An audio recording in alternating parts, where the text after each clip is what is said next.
تو عقیل ملک صاحب، اکثر ہم دیکھ رہے ہوتے ہیں کہ بات ہو رہی ہوتی ہے اس متعلق، تو اب کیا سلسلہ ہے؟ اب کیا یہ جو ماحول بنانے کا تذکرہ ہوتا ہے تو آپ کے ذہن میں کیا آتا ہے؟ یہ جو ہر کوئی یہ بات کر رہا ہے کہ جی ماحول بنانا ہے، ڈیڈ لاک ہے، مذاکرات کی کامیابی میں فلانی چیز رکاوٹ ہے. مذاکرات تو ابھی شروع ہی نہیں ہوئے. ڈیڈ لاک تو اس صورت میں ہو کہ مذاکرات شروع ہوں.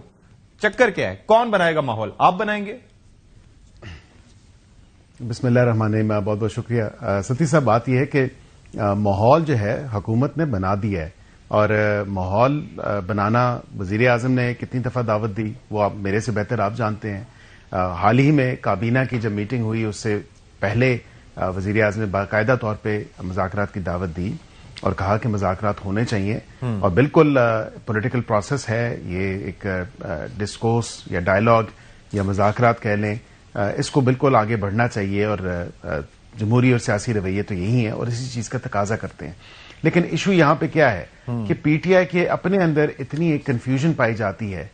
صوبے کے پی کی حکومت اگر دیکھیں، کیونکہ شفیع جان صاحب موجود ہیں، ان کی جو بات ہے وہ اپنے چیئرمین بیرسٹر گوہر صاحب یا دیگر لوگ جو وفاق میں موجود ہیں، جو مذاکرات کے پورے پروسیس کو شاید سپورٹ بھی کرتے ہیں، تو ان سے نہیں ملتی، یا اس آپس میں جو ایک تذبذب کا شکار ہے، ڈویژنز ہیں، جو ان کی آپس کی خلفشاریاں ہیں، وہ واضح طور پہ کھل کے سامنے آ چکی ہیں. اب ماحول بنانے کے لیے اسپیکر صاحب نے بھی دعوت دی ہے، اور میرے خیال سے تو وہی کمیٹیز ہیں جو تحلیل نہیں کی گئی تھیں، اور اس میں نئے ممبرز اگر آپٹ ان ہونے ہیں یا ڈیلیٹ ہونے ہیں یا انٹیک اپنے کرنے ہیں نئے ممبرز، تو بالکل آپ کر سکتے ہیں. لیکن جو تمام تر ایک فیسیلیٹیٹر کا اور جو پلیس آف سٹنگ ہوگی مذاکرات کے لیے، موسٹ سوٹیبل پلیس وہ پارلیمنٹ ہی ہے، اور پارلیمنٹ سے ہی یہ بات چلنی ہے. لیکن عقیل ملک صاحب، ایک جو مطالبہ سامنے رہا ہے تحریک انصاف کا، جو ان کی جانب سے بیانات ہے یا ٹویٹس ہوئے وہ اپنی جگہ، لیکن اس سے ہٹ کے ایک مطالبہ ان کا یہ رہا ہے کہ ہماری ملاقات کرائی جائے. میں نے رانا ثناء اللہ صاحب کی گفتگو سنوائی، اس کے اندر وہ 26 نومبر کو ہمارے پروگرام میں کہہ رہے تھے کہ جی 26 نومبر اب گزر گیا تو ملاقات کروا دیں گے. اب یہ ہے کہ وہ کہہ رہے ہیں کہ جی 8 فروری گزر جائے گا اور اگر کوئی دوبارہ کوئی کال نہ ہوئی تو پھر ہم ملاقات کروا دیں گے.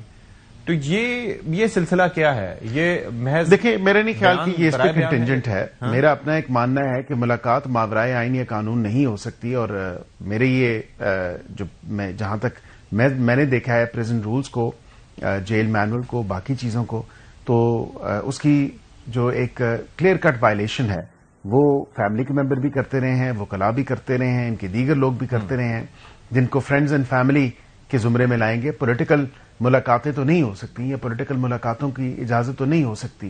اس تمام تر حوالے سے میں یہ ضرور آپ کو کہہ سکتا ہوں کہ یہ بالکل انڈرٹیکنگ دیں، عدالت کو بھی دیں، جس کے آرڈر کی وائلیشن خود کرتے ہیں، کہ میڈیا کے ساتھ وہاں پہ گفتگو اڈیالہ کے احاطے کے باہر، اور وہاں پہ اس کے ساتھ ساتھ نہ صرف یہ بلکہ پھر وہاں سے بیان جاری کرنا، ایک بیانیہ بنانے کی کوشش کرنا ہے. آئیں آپ کے شام کے ٹی وی کے پروگرام پہ بیٹھیں، جتنی بات کرنی ہے ملاقات کی تمام تر تفصیل یہاں پہ بیان کریں.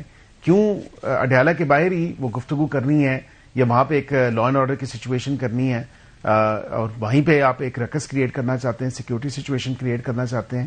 اب دیکھیں نا، وہاں پہ قرآن خوانی کرنی تھی تو کسی اور جگہ بھی جا کے کی جا سکتی تھی. صرف یہ ایک مذہبی ٹچ دینے کے حوالے سے اڈیالہ کے باہر بیٹھ کے اور انہوں نے کہا جی کہ ہم قرآن نہیں، اگر وہ کر رہے تھے تو آپ لوگ پانی نہ قرآن خوانی کرنی ہے، اس دن پانی نہ پھینکتے ان پہ. نہیں تو فٹ پاتھ پہ بھی جگہ تھی نا، فٹ پاتھ پہ جگہ تھی، وہاں پہ پڑھ لیتے. لازمی جو ہے آپ نے اس روڈ کے بیچ میں حائل ہو کے لوگوں کی زندگی کو اجیرن بنا کے وہیں پہ دریاں بچھا کے بیٹھنا ہے.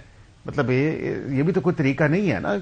یہ ہمارا مذہب، یہ بھی تو حقوق العباد اور حقوق اللہ، یہ بھی آپ کو دیکھنے کی ضرورت ہے کہ حقوق العباد یہ بھی ہیں کہ آپ دوسروں کی زندگی اجیرن مت کریں. اچھا، تو آپ نے دوسروں کی زندگی، جو گورکھپور کے لوگ ہیں، جو دیگر جگہوں کے اڈیالہ کے آس پاس رہنے والے جو علاقے ہیں وہاں کے جو لوگ ہیں، ان کی زندگی کو آپ نے جو ہے وہ عذاب بنائی ہوئی ہے. اوکے، ایسا بھی تو نہیں ہونا چاہیے.